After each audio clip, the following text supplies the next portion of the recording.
secret d'une confession l'a condamné à mort à son avocat. Je n'ai pas toujours eu cette capacité, celle de voir les fantômes. Je n'ai été capable de les voir qu'une fois que j'ai commis mon premier meurtre.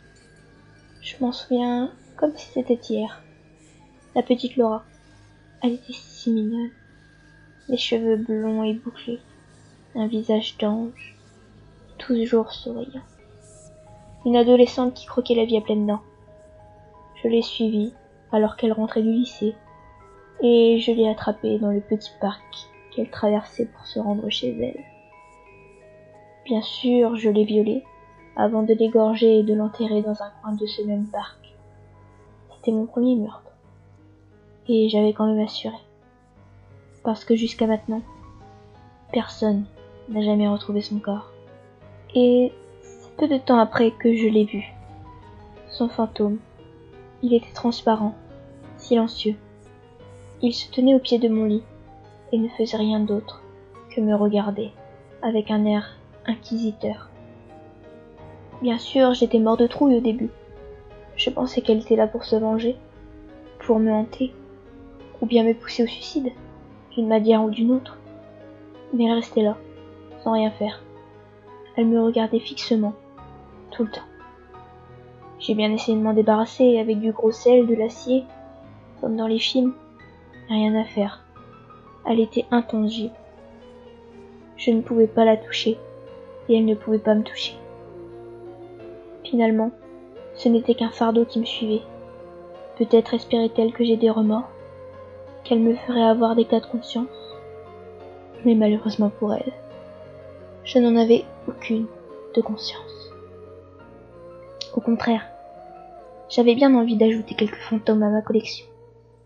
Donc, j'ai commencé à chercher d'autres victimes, comme cet homosexuel de 32 ans, que j'avais trouvé grâce à un site de rencontre. Après l'avoir attiré à l'écart dans une ruelle, je l'ai éventré et laissé pourrir là. C'était ma première victime connue, celle qui a lancé ma légende, celle du tueur de minuit, car j'avais l'habitude de tuer mes victimes, pile à cette heure-là. Comme prévu, en me réveillant, je n'avais pas un fantôme, mais deux. À côté de Laura, le fantôme de ma victime de la veille, avec la même expression sur son visage. Cette expression que j'allais voir sur de plus en plus de visages, car je n'étais pas près de m'arrêter en si bon chemin. J'ai donc continué à tuer, de plus en plus souvent, de plus en plus parfaitement. Et ma collection de fantômes grandissait de jour en jour. C'était presque une petite armée qui me suivait partout, en me fixant du regard. Ah, si les autres pouvaient voir ce que je voyais. Chaque visage était un hymne à ma gloire, à mon œuvre. Chaque visage me rappelait le soir où je l'ai assassiné. Je vivais les plus beaux jours de ma courte vie. Mais un événement a tout fait basculer. Quelqu'un a eu la bonne idée d'imiter mon modus operandi et de tuer des gens de la même manière que moi.